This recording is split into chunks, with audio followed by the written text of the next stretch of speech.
In the autumn of 1888, a series of brutal murders in the East End of London lit a flame that sent shockwaves reverberating around the civilized world and caused a scandal that struck right at the heart of the British establishment.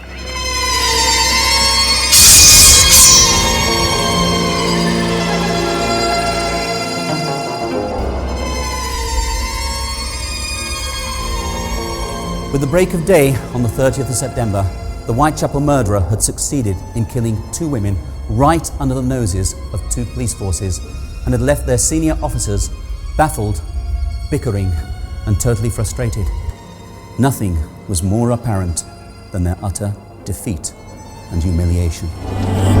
At 2:55 in the morning, PC Alfred Long turned into Goulston Street, and in a doorway of Wentworth dwellings, he found a clue. A piece of blood-stained apron. It had been taken from Catherine Eddowes' body. The murderer had used it to wipe the blood from his hands and from the blade of his knife. It is a clue because it answers a vital question concerning the killer's appearance as he fled the scenes of his crimes. The common thought is that the Ripper would have gone from the crimes covered in blood, but in fact it's possible that he probably wasn't covered in blood at all.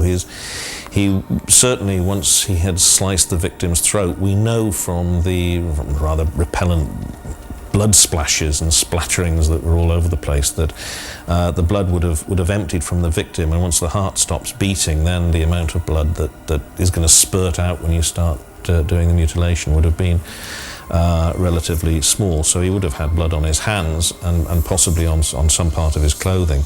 Whether it would have shown up in the dark, and he could have used gloves, may have worn an overcoat which he either took off before committing the crimes or which was open and which he could have buttoned up afterwards. Indeed, the apron tells us just how much blood he did have upon his person, for as he made his way through the streets, he was wiping away the evidence, and by the time he reached the doorway, his hands and knife were evidently clear of any incriminating stains, and thus he was able to discard the apron. But the doorway contained something else, for scrawled in chalk on its wall was a message which read, "The Jews are the men that will not be blamed for nothing." Jewes was spelt J-U-W-E-S, which has been the cause of endless speculation in the conspiracy theories about Jack the Ripper. But whether or not the murderer actually chalked those words on the wall is completely unknown. There are some statements that say that they look blurred as if they had been there for a while. Other statements say that had they been there for any length of time, they would have been rubbed off by people going in and out of the building. Soon, the city police had also arrived on the scene, and instructions were given to photograph the graffiti. The Metropolitan Police, however, were becoming uneasy. The anti-Semitic unrest that had followed Annie Chapman's murder was still fresh in their minds, and they genuinely feared the consequences that might result when the East End awoke to news of two further murders. As dawn began to break, the Metropolitan Police became anxious to erase the message. A city policeman suggested that only the top line, "The Jews are," be erased. But this was Metropolitan Police territory, and when Sir Charles Warren arrived on the scene, he was in no mood for compromise. At 5:30 a.m., in what would prove a highly controversial move, he ordered that the writing be rubbed out before any photograph of it could be taken.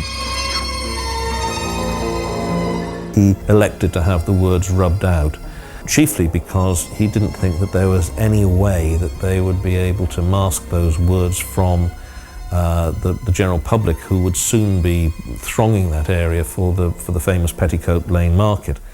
And so he felt that the reference to the Jews, the Jewes, would be incite anti-Jewish reaction in the streets, and he wanted to avoid that, so he had the words erased. News of the double murder crackled through the metropolis like wildfire. Thousands of sightseers flocked into the area and blocked the approach to Mitre Square. Berners Street, meanwhile, was said to have been like a sea of heads from end to end. Those who had houses or businesses that overlooked the murder sites openly charged admission for ghoulish spectators to gaze down upon the crime scenes. You had lots and lots of people coming in from elsewhere, other parts of London, even coming along from the provinces, and there are press reports about lots of coaches and carriages arriving and bringing people to look at the streets. There were lots of vendors and street vendors and hawkers out on the street selling everything from cheap serial books and pamphlets through to fruit and any other kind of comestible to service the crowds of the people that were gathering at the murder sites and other places. There was almost a kind of carnival atmosphere going on at times in Whitechapel as a result of the murders. Press criticism of the police increased. The Star went so far as to accuse the entire force of being rotten to the core. The Daily Telegraph, meanwhile, attacked the notorious and shameful shortcomings of the detective department, whilst the East London Advertiser lamented that there was no detective force in the proper sense of the word in London at all.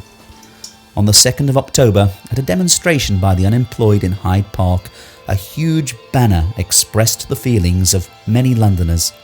It read simply, "The Whitechapel Murders. Where are the police?" The police were in fact rigorously pursuing their investigations, albeit they had adopted a policy of guarded secrecy to prevent their lines of inquiry from becoming public knowledge. One of Sir Charles Warren's first actions in the days that followed the double event was to order extra police into the district.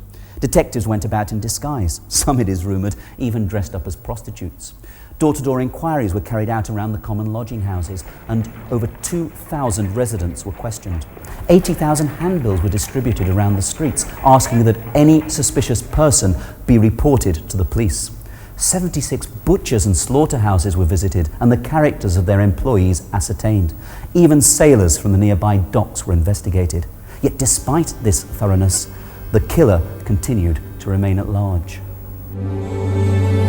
I don't know that the police could have done much more. They didn't have any kind of technology that we have today. Their forensic science was in its infancy. There was nothing really they could do. All they were in a position to do was to just wait and hope to catch the murderer, hope that there would be some clue that would reveal the killer, or hope that somebody who they thought must have had suspicions about a relative or somebody would actually turn that person over to the police. In most cases, then as now, most crimes are committed by somebody that is known to the victim. The murder victim is usually killed by somebody they know. When it's a random killing and they don't know the killer, there is nothing to connect the killer with the victim, and consequently, unless some sort of clue is left or there are witnesses, but even if there are witnesses, you still got to catch the guy before you can confront him with the witness. So what they were looking for were clues that would lead to the killer, and he didn't leave any. So the only thing that they could really do was to flood the area with police and just hope that the next time he killed somebody there would be policemen around who would be able to catch him. But that didn't ever happen, and so the Ripper got away.